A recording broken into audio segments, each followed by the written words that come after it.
The Nobel Prize in Literature was meant to celebrate the best of humanity, writers who expanded our sense of truth, beauty, and conscience. But time and again, that golden ideal collided with politics, morality, and the raw imperfection of the human heart.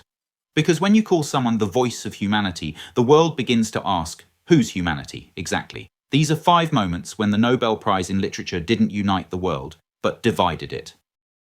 Boris Pasternak, 1958. In 1958, the Nobel Prize went to Boris Pasternak, a Russian poet and novelist best known for Dr. Zhivago, but there was one problem: the novel wasn't even published in the Soviet Union. Dr. Zhivago had been banned for portraying the Russian Revolution not as a triumph, but as a tragedy, one that crushed the individual under ideology. The manuscript had to be smuggled out of the USSR and published in Italy with the help of a small publisher, and later, secretly backed by the CIA. Yes, the CIA.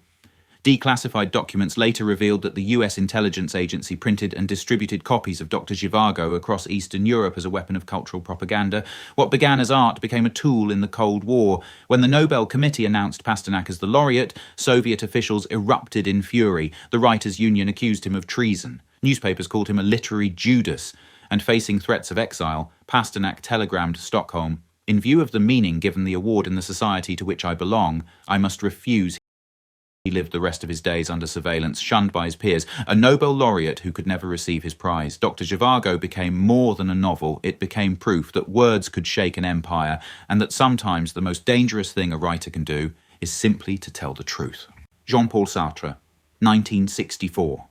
6 years later, in 1964, another shock. Jean-Paul Sartre, the existentialist philosopher, refused the Nobel Prize. Sartre was already a cultural icon, novelist, playwright, and considered by most the architect of existentialism. But he was also fiercely independent. He saw all institutions, governments, academies, even prizes, as corrupting forces. When the Nobel Committee tried to honor him, he turned it down. He wrote, "A writer must refuse to allow himself to be transformed into an institution." For Sartre, accepting a Nobel meant surrendering to the very system he had spent his life criticizing, a world where art becomes prestige and prestige becomes control. The Academy was stunned. No laureate had ever refused the award on philosophical grounds, but Sartre remained unmoved. He didn't even attend the ceremony. Decades later, the Academy revealed that his nomination came not from Sweden, but from France itself. It was his own people who tried to canonize the man who wanted nothing to do with canonization. Sartre's refusal wasn't rebellion for rebellion's sake. It was a reminder that even the world's highest honors can trap a writer inside the very hierarchy they once tried to dismantle. Bob Dylan, 2016. When the Swedish Academy announced Bob Dylan as the 2016 Nobel laureate for having created new poetic expressions within the great American song tradition, the world exploded. The Nobel Prize in Literature for 2016 is awarded to Bob Dylan.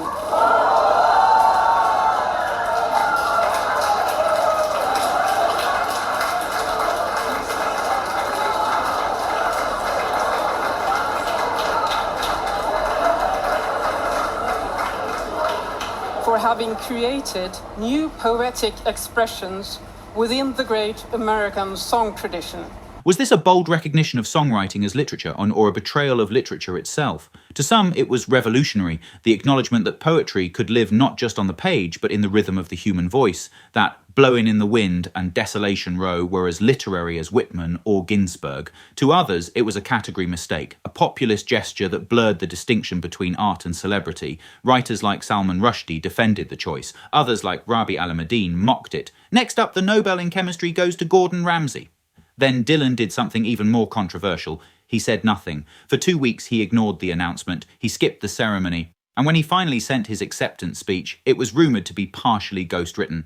The Academy itself appeared uneasy. One member called him impolite and arrogant. The episode became a perfect storm of modern anxieties, elitism versus populism, the definition of art, and the question of whether literature must still belong to books.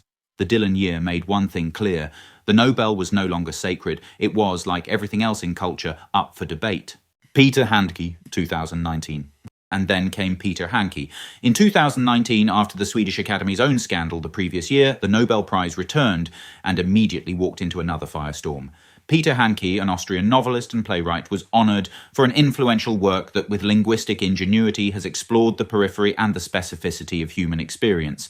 But the controversy had little to do with his prose, and everything to do with his politics. Throughout the 1990s, during the Yugoslav wars, Handke publicly questioned reports of atrocities committed by Serb forces.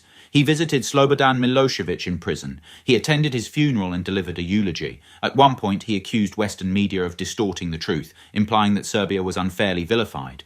For survivors of Srebrenica, where more than 8,000 Bosniak men and boys were massacred, Handke's words were an unbearable insult. When the Nobel was announced, outrage erupted across the world. The governments of Albania, Bosnia, Kosovo, and Croatia boycotted the ceremony. Writers and human rights groups condemned the award. Salman Rushdie called it disgraceful. Handke defended himself. "My life is in my books, not in my statements." The Swedish Academy insisted the prize honoured literature, not politics, but the line between the two had never felt thinner. To some, Handke's Nobel was a defence of artistic autonomy, a stand against moral absolutism. To others, it was an act of blindness, rewarding a man who had stood too close to those who denied genocide. The 2019 award revealed the deepest fracture in modern culture, whether art should be judged by its beauty or by the moral burden of its creator. But perhaps the most devastating controversy came the year before, the 2018 scandal that shook the literary world and beyond, when the Nobel didn't happen at all.